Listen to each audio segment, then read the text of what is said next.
and welcome to September's Indiana Learning Partnership event, Fall into Reading. We are excited to showcase and celebrate reading over the next week. Today, we have with us Francie Conde. Miss Conde is a teacher librarian in the Metropolitan School District of Pike Township.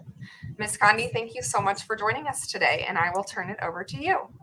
Thank you so much for having me. I'm really excited to be here today and really honored that you asked me to join you.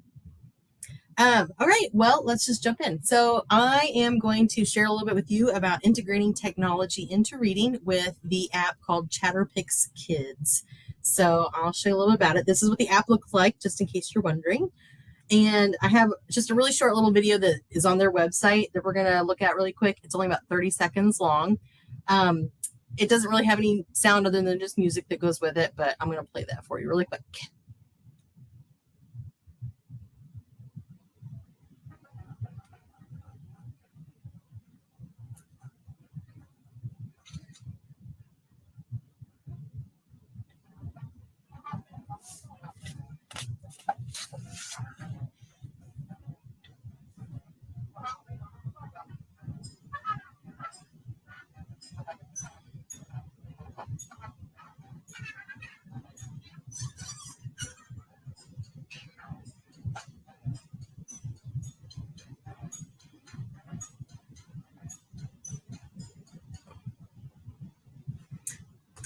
There we go.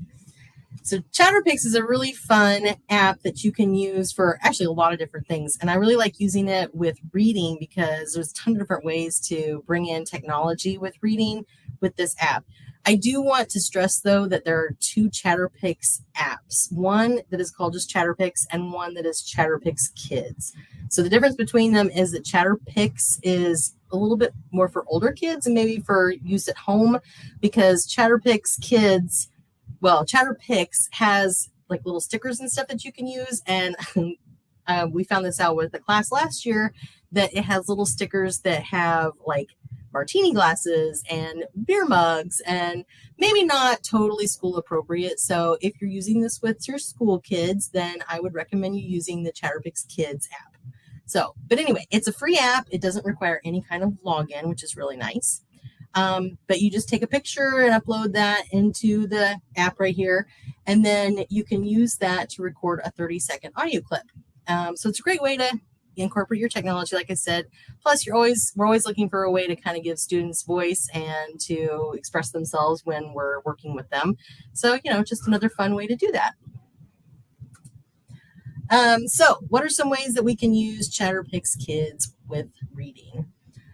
So here's one. Oh, my little video can't load. That's okay. So if you read a story, this is one of the ones we looked at here.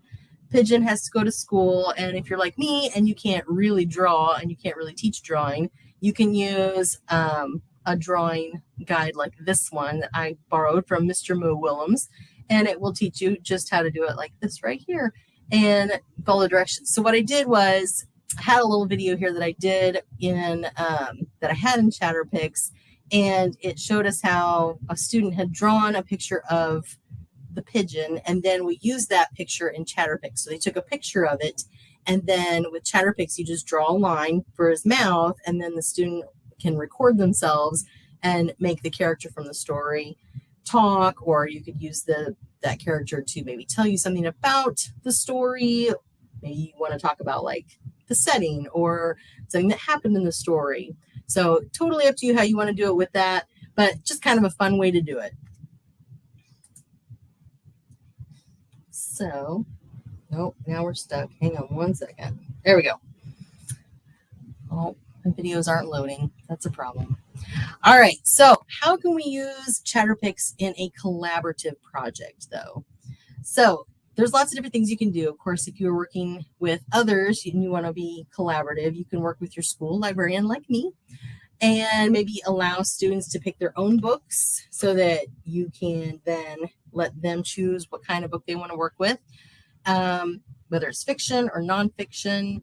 Maybe you have a specific project-based learning that you're working on and you want to focus on that. So the one that I had down here, this video that doesn't want to load, was a picture of an animal, because we always do animal projects with actually several different grade levels. And You know what? I bet I know why it's not working. Let's see if I can get that working real quick.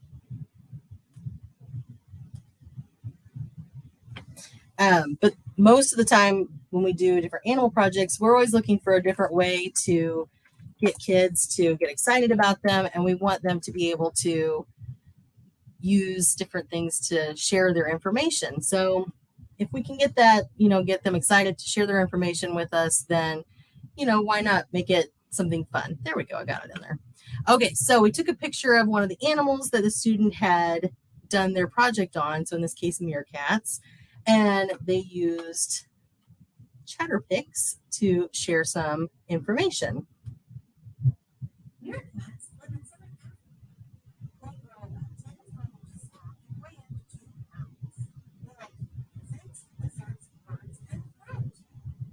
Okay, so not sure how well the sound came through with that, but if you can see, we drew a line across his mouth right there, so his mouth would move while they were sharing the facts that they had learned about that animal.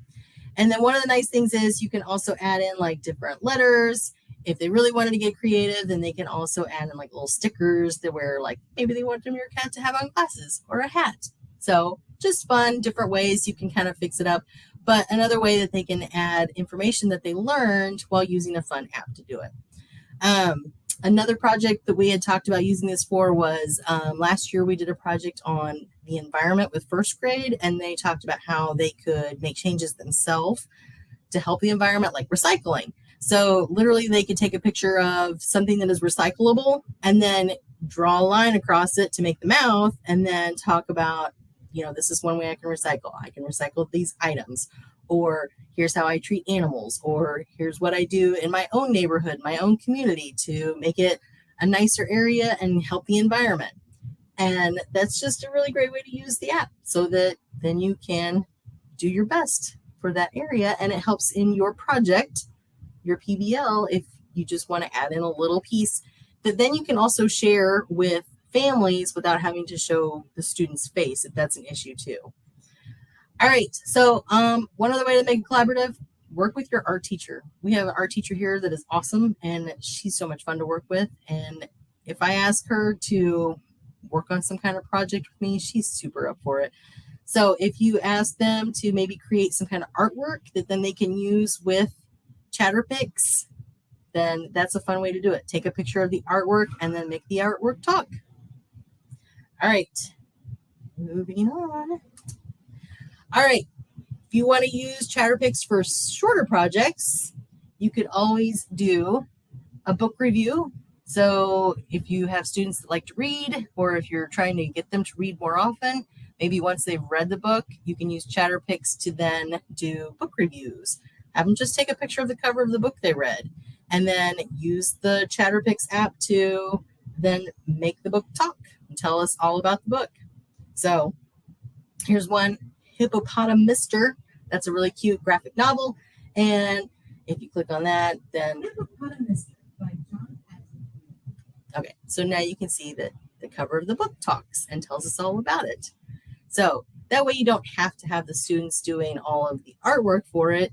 They can just do a book review using the cover of any book, really. It doesn't, like on this one, we use the actual character from the story talking, but you don't have to do that.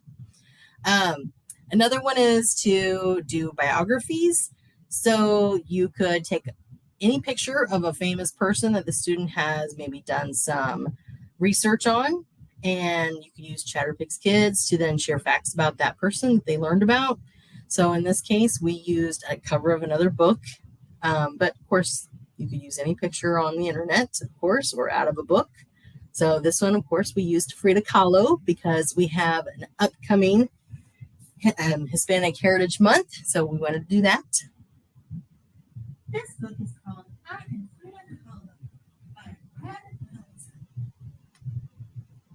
So another really good cover to be able to use ChatterPix for. But again, you don't have to use the actual picture that is on the cover to use for the mouth.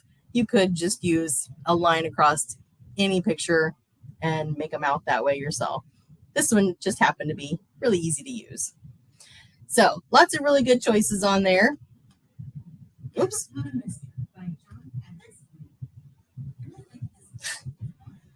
Sorry, it's one to go twice.